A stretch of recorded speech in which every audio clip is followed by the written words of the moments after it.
जो लोग कहते हैं कमज़ोरी रहती है, कमर में दर्द, जोड़ों में दर्द या फिर घुटनों में से आवाज़ें आती हैं, जो ख़वातीन थकी-थकी रहती हैं, खून की कमी का शिकार हैं, सिर्फ़ 1 महीना ये इस्तेमाल कर लें, यकीन करें सारी ज़िंदगी आप मुझे दुआएँ देंगी।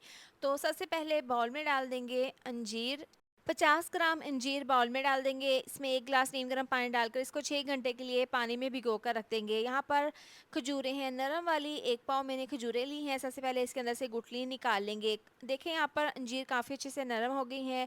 तमाम अंजीर को पानी से निकाल लेंगे। अब मिक्सी जार में डाल देंगे अंजीर और साथ ही खजूरें और इसका हमने पेस्ट बना लेना है इस तरीके से। आप इसको मिक्सी जार में, चॉपर में या फिर हावन-दस्ता में इसका ये पेस्ट बना सकते हैं। बनाने के बाद बाउल में डाल देंगे। कटिंग बोर्ड के ऊपर रखेंगे बादाम। 50 ग्राम बादाम है, छुरी की मदद से छोटे-छोटे पीसेस में काट लेने हैं। 50 ग्राम ही काजू हैं, ये भी काट लेंगे और इसके बाद अखरोट, साथ ही कद्दू के बीज हैं। तमाम मैंने ड्राई फ्रूट्स 50-50 ग्राम लिए हैं और पिस्ते।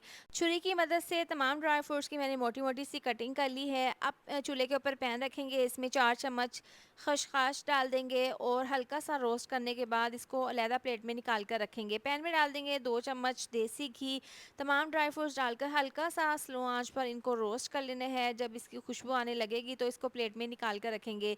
इसी पैन में 4 चम्मच देसी घी डाल देंगे और खजूर और अंजीर वाला मिक्सचर डाल देंगे और हल्का सा इसको हमने घी में फ्राई कर लेना है। इसके बाद इसमें ड्राई फ्रूट्स डाल देंगे। तमाम ड्राई फ्रूट्स डालने के बाद अब स्लो आंच पर तकरीबन 2 से 3 मिनट के लिए इसको अच्छे से मिक्स कर लेना है, इतना कि खजूर के मिक्सचर में तमाम ड्राई फ्रूट्स अच्छे से मिक्स हो जाएं। इसके बाद इसको आपने ठंडा कर लेना है और कटिंग बोर्ड के ऊपर रखकर आपने हाथों पर हल्का सा घी लगा लेना है और फिर इसके बाद इसको इस तरह से गोल करके इसका एक रोल बना लेना है।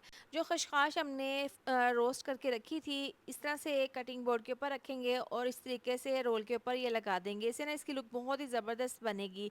गोल स्लाइस में इसकी कटिंग कर लेनी है। रोज़ाना आपने 1 पीस 1 ग्लास दूध के साथ खाना है। आपकी ज़िंदगी के तमाम मसले हल हो जाएँगे।